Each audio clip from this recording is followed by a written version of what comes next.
Assalamualaikum warahmatullahi wabarakatuh. Selamat pagi semua, selamat datang di channel Andromedia dalam program Kampus Merdeka, hasil kerjasama dengan Kemendikbud dan Ristek. Dalam video kali ini kita akan membahas tentang manajemen proyek, khususnya terkait project life cycle.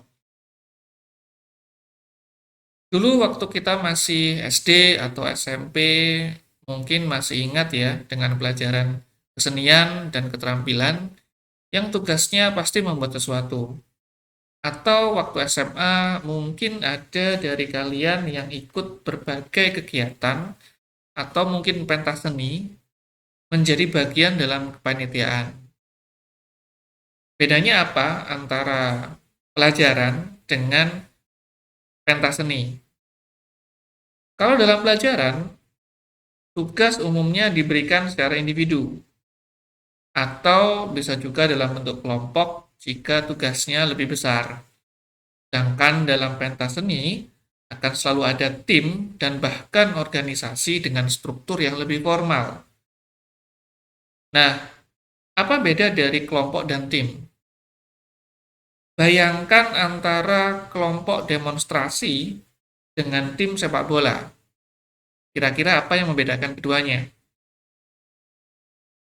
Yang pertama adalah tujuan. Keduanya sama-sama mempunyai tujuan bersama tentunya. Tetapi kalau dalam kelompok, tiap individu mempunyai tujuannya masing-masing.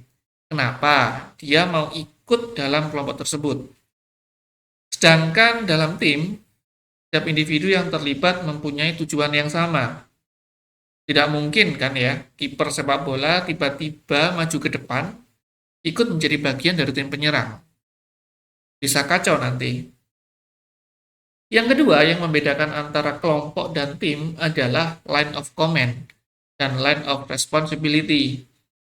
Kalau dalam kelompok, line of command ini sangat-sangat sederhana. Hanya ada dua, yaitu yang pertama adalah pimpinan, yang kedua adalah bawahan. Sedangkan dalam tim, line of command dan line of responsibility-nya itu lebih kompleks. Satu orang mempunyai satu atasan yang berbeda dengan orang yang lain. Atau mungkin atasannya bisa sama, tetapi apa yang dipertanggungjawabkan itu bisa berbeda. Nah, dari poin kedua ini memberikan insight bagi kita bahwa dalam tim, apa yang kita lakukan selalu dibatasi oleh peran dan tanggung jawab kita.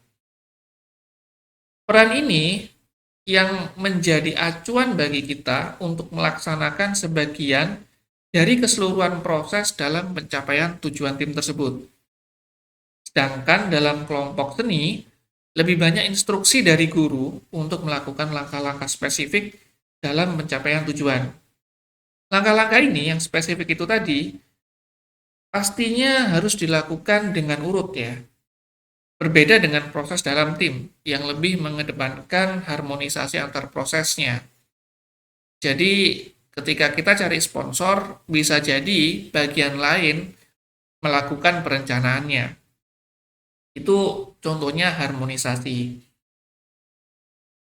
Namun dari semua perbedaan tersebut ada satu kesamaan, yaitu sama-sama memberikan hasil akhir yang diharapkan oleh semua pihak. Seperti apa bentuk hasil akhirnya tentu disesuaikan dengan tujuan masing-masing. Kalau kelompok seni tentunya membuat karya seni. Kalau kita bicara pentas seni, tentunya kita ingin agar pentas seni tersebut sukses. Dari kedua contoh ini ada dua hal yang bisa kita petik ya. Yang pertama adalah tujuan, dan yang kedua adalah steps atau langkah-langkah. Jadi, akan selalu ada tujuan dan ada cara dalam mencapai tujuan itu. Mungkin bagi setiap individu yang terlibat, ini seperti tugas biasa ya. Seperti seorang kiper, dia punya tugas untuk menjaga gawang agar tidak kebobolan. Tapi dalam konteks yang lebih besar, sebuah pertandingan itu ibarat sebuah proyek. Ada sebuah tim yang punya tujuan menjadi pemenang pertandingan, tentunya dengan cara dan sikap yang sportif. Nah, dengan mengikuti konsep yang sederhana ini, bisa kita katakan bahwa setiap yang kita lakukan, tidak hanya dalam pekerjaan ya, tetapi dalam kegiatan kehidupan lainnya adalah bagian dari proyek. Hanya saja kita harus memahami betul tujuan besar dari proyek yang kita lakukan itu seperti apa. Nah, dari dua contoh tadi, antara proyek kesenian dengan proyek pentas seni, coba kalian analisis lalu tuliskan komponen-komponen apa saja yang dibutuhkan agar proyek tersebut sukses.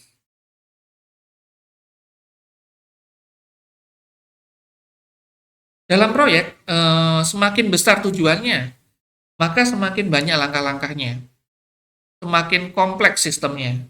Dan pada titik tertentu, kita tidak mungkin dapat menyelesaikan semuanya secara sendirian. Kita butuh sumber daya yang lebih banyak. Kita butuh bantuan dari orang-orang yang bisa kita percaya, yang mampu menyelesaikan tugasnya dengan baik. Semua sumber daya, orang, dan lainnya harus bekerja sama tentunya. Harus selaras, dan semuanya berkomitmen untuk mencapai tujuan proyek tersebut. Pada titik ini, kita butuh sebuah sistem yang dapat mengatur itu semua. Karena itulah konsep manajemen dibutuhkan di sini. Dari dua konsep ini, yaitu project dan manajemen, coba kalian tuliskan menurut versi kalian definisi dari manajemen proyek.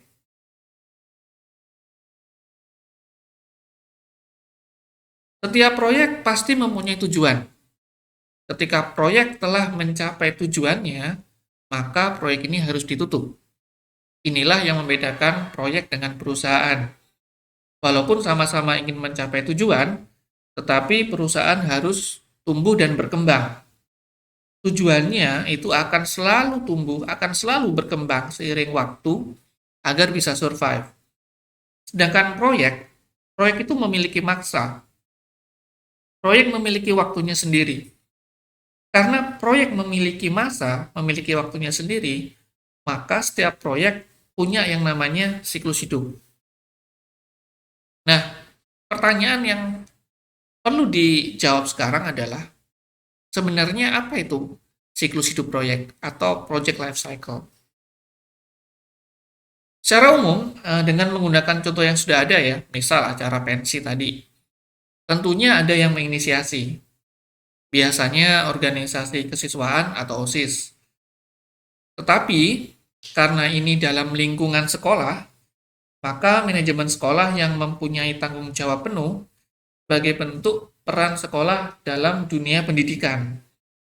Oleh karena itu, inisiator tadi atau OSIS tadi itu punya kewajiban untuk mengajukan kegiatan tersebut kepada pihak manajemen sekolah.